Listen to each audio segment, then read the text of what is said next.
안녕하십니까. 지난 시간에는 프라도 미술관의 주요 화가들에 대해 언급했고요. 그들의 역사적 의미와 개별적 특징들을 생각해 본다는 의미에서 각각의 화가와 그에 해당되는 시대의 왕들을 대입해 봤습니다. 각 화가의 특징을 알 수 있었지만 무엇보다도 기존의 합스부르크 왕가에서 부르봉 왕가로 넘어오면서 그림의 분위기와 색채가 매우 달라졌음을 확인했는데요. 정복전쟁 시기의 왕의 모습에서는 검정색 계통의 갑옷과 의상에 강인함과 위엄을 중시했다고 보면 1700년부터 프랑스에서 들어온 부르봉 왕가의 왕들에게서는 다양하고 화려한 색채와 지나칠 정도의 장식 등이 돋보였습니다. 머리 모양과 넓고 겹겹이 두른 옷매무새는 전투용이 아닌 파티용의 옷으로 보일 정도였는데요. 물론 나폴레옹 이후에 들어온 페르난도 7세에게서는 그 이전과는 다른 면모도 볼 수 있었죠. 여러 왕들이 초상화를 한 번에 비교함으로써 그 초상화들이 시대와 그림 기법 등을 자연스럽게 반영하고 있다는 사실도 확인하게 되었는데요. 한편 1492년 아메리카 발견 이후 1500년대에 시작돼서 1700년까지 계속된 합스부르크 왕가의 이 마지막은 펠리페 4세, 카를로스 2세, 그리고 대표 화가로서 벨라스케스가 있다고 말했고요. 프로 왕가가 통치한 스페인 제국의 대위기 시기에는 근대 미술과 현대 미술이 경계에 있는 스페인의 또 다른 대표 화가 고야가 있다고 말했습니다. 글쎄요, 이 두 화가를 잇는 스페인 대표 화가로 현대 미술에 있어서는 피카소가 있다고 말할 수 있겠죠. 하여튼 왕실의 화가들이 역사의 질곡을 함께했고 그것들이 작품에 반영되어 그림이 역사적 기록이 되었다고도 말할 수 있겠네요. 이런 이유로 프라드 미술관이 그림을 이야기해서는 스페인 역사를 비롯해서 서양 미술사 등 몇 가지 주제를 더 다뤄야 하는데요. 이런 주제들은 개별 화가와 작품들 이야기할 때 함께 알아보기로 하겠습니다. 이번 시간은 프라드 미술관에 있는 작품 중 오래된, 즉 초기 작품부터 살펴보도록 하겠는데요. 먼저 만날 수 있는 작품들은 중세의 이 작품이라고 말할 수 있겠죠. 그러니까 1200년대, 1300년대, 그리고 1400년대 초에 이르는 작품들이 이에 해당된다고 볼 수 있겠습니다. 사실 서양 미술을 비롯해 특히 스페인 미술에서 그림의 예술적 가치나 기법의 발전은 르네상스부터라고 말하고 있죠. 이때부터 예술의, 즉 미술의 시장이 형성되었다고 말할 수 있겠는데요. 화가를 후원하거나 그림을 구입하는 자본이 형성되었던 시기이고 이렇게 자금이 모이니까 자연스럽게 많은 화가들이 등장할 수밖에 없었고 그 화가들은 또한 많은 작품들을 제작하게 되었던 것이죠.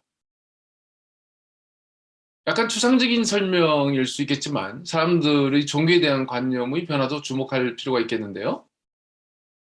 중세의 기독교적 신앙은 보지 않고도 믿는 시대였을 정도로 절대적이었다면 르네상스 시대에는 믿기 위해서는 보여달라는 인간적 욕구가 강해졌다고 말할 수 있겠죠. 물론 신앙, 즉 믿음에 대한 르네상스 시대의 이런 요구에 이어 인간은 자신의 감각으로 신을 접하고자 끊임없이 추구했다고 봐야겠는데요. 과학의 발전과 함께 신앙을 과학적으로 설명하려는 시도도 여기에 맥락을 같이 하고 있죠. 한편 지금은 최첨단의 과학으로 인해 인간은 자신의 감각으로 더 많은 것에 접근할 수 있게 되었지만 이런 것들이 오히려 믿음에서 더욱더 멀어지게 하고 있다는 아이러니도 우리는 발견하게 되죠. 어쨌든 중세에는 성서 이야기를 작은 나무판에 그려 설교를 보충했고 우리는 이를 아이콘이라고 불렀고요. 여러분들이 보는 컴퓨터 화면상의 작은 그림들이 바로 거기에서 나온 것이죠. 한편 르네상스 시대부터는 성당의 천정과 벽 등 넓은 공간에 성서의 많은 이야기와 주제를 담은 그림을 그리게 되었는데요. 더불어 귀족 및 자본가층이 두껍게 형성되면서 그들이 화가를 불러 그림을 그리게 한다거나 그림을 구입함으로써 르네상스 예술이 크게 활성화된 원동력이 되었다고 말할 수 있겠죠. 앞에서 언급했듯이 기독교 성경의 내용을 담았고요. 잘 아시다시피 르네상스 최고의 발명인 원문법도 적용되지 않고 예수나 성모 마리아 그리고 인물들이 그 중요도에 따라서 위치와 크기가 다르게 그려집니다. 연대상으로는 르네상스로 구분될 수는 있어도 스페인에서 나온 종교화는 이태리의 르네상스에 비할 수 없을 정도로 중세적이어서 스페인 르네상스의 작품이라고 할 때는 중세와 르네상스의 중간쯤이라고 인식하면 될 것 같습니다. 아시다시피 이태리 르네상스에서는 성경 내용을 담은 그림이 아니라 주로 고대 그리스와 로마에서 그림의 내용이나 주제를 가져왔는데요. 신을 중심에 놓는 것보다는 그것을 바라보는 인간의 시점을 중시해서 그렸고요. 그러니까 원근법이나 명암법이 발명된 것도 바로 이런 경향에서 나온 것이죠. 그림을 그리는 화가가 중시되었고요. 기존 중세의 작품에서는 화가가 누구인지 중요하지 않고 아이콘에 대해서도 화가나 제작자 이름이나 서명이 없지만 르네상스에서는 화가가 이름을 달고 그림을 그리게 되죠. 말하자면 화가의 눈, 즉 화가가 바라보는 관점이 중요하게 되는 것이니까 르네상스 이런 요소가 결국 현대 미술로 발전하는 출발점이라고 말할 수 있겠네요. 그러니까 화가의 주관적 시각이나 감정 그리고 세계관을 그리는 추상 미술과 같은 그런 것의 출발점은 바로 르네상스라고 말할 수 있겠죠.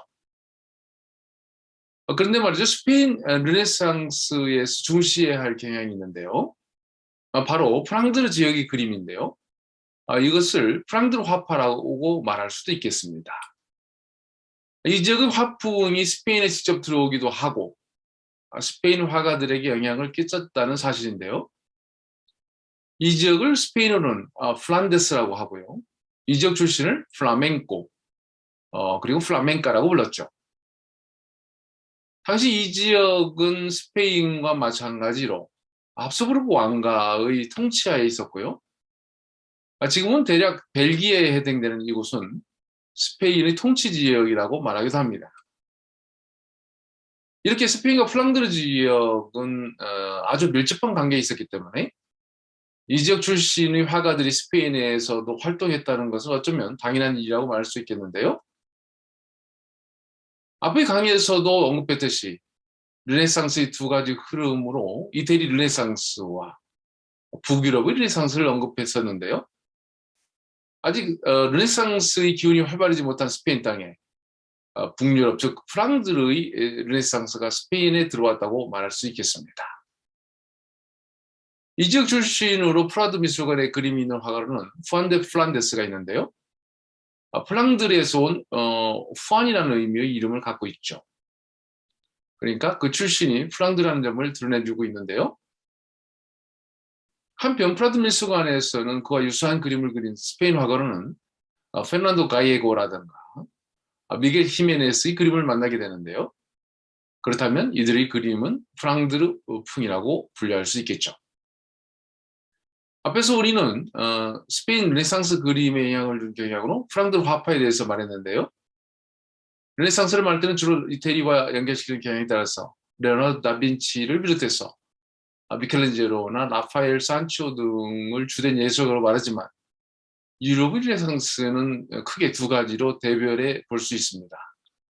우리가 알고 있는 이태리 르네상스 한 축이고요. 또 한 축은 북유럽, 좀 더 정확하게 말하면 소위 신성노바 제국이라고 불렸던 지역, 특히 지금의 독일과 오스트리아, 스위스를 비롯해서 네덜란드와 벨기에 지역을 보관하는 지역의 르네상스로 나눠볼 수 있겠습니다. 이전에 이 강의 중에 아더 폰테스라는 강의를 한 바가 있습니다만 라틴어인 이 표현의 의미는 원전으로 돌아가라는 것이었죠. 여기서 원전이라는 것은 처음의 텍스트, 즉 원래의 책 내용으로 돌아가라는 뜻인데요. 유럽에서 텍스트, 즉 원전엔 크게 두 가지가 있겠죠. 하나는 앞에서 말한 바와 같이 기독교의 원전이 성경인 것이고요. 또 하나는 유럽 문화의 원천인 고대 그리스와 로마의 원전을 말하기도 하죠. 사실 우리가 알고 있는 이태리 르네상스는 바로 후자, 즉 고대 그리스와 로마의 원전에 대한 재해석을 의미하고 주로 신화가 주된 주제가 되겠지만 북유럽 르네상스는 바로 기독교의 원전이 성경에서 그 주제를 잡았다고 보면 이해하기 좀 쉽습니다. 물론 어떤 경향을 단호하게 절단할 수는 없지만 말입니다.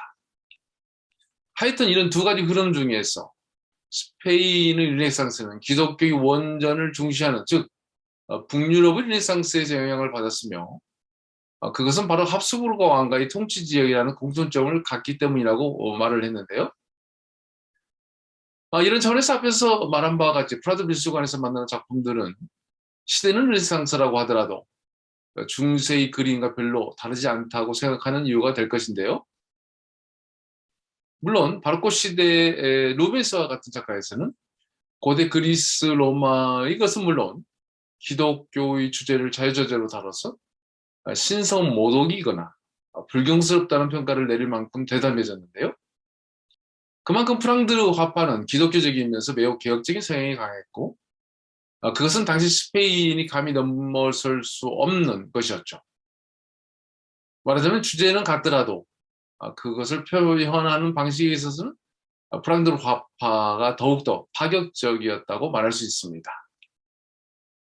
이런 차원에서 스페인 화가 벨라스케스의 경우도 처음에는 당시 스페인이나 프랑스 지역에서 주로 다뤘던 성경 중심의 주제를 다루고 있었다가 세비야에서 마드리드로 올라온 후에 다양한 화가들과 그들의 작품, 특히 루벤스를 만나면서 그리고 이후 이태리로 넘어가서 공부하면서 역시 스페인에서 벗어나 이태리 르네상스의 면모를 보여주는 변화를 볼 수가 있겠습니다.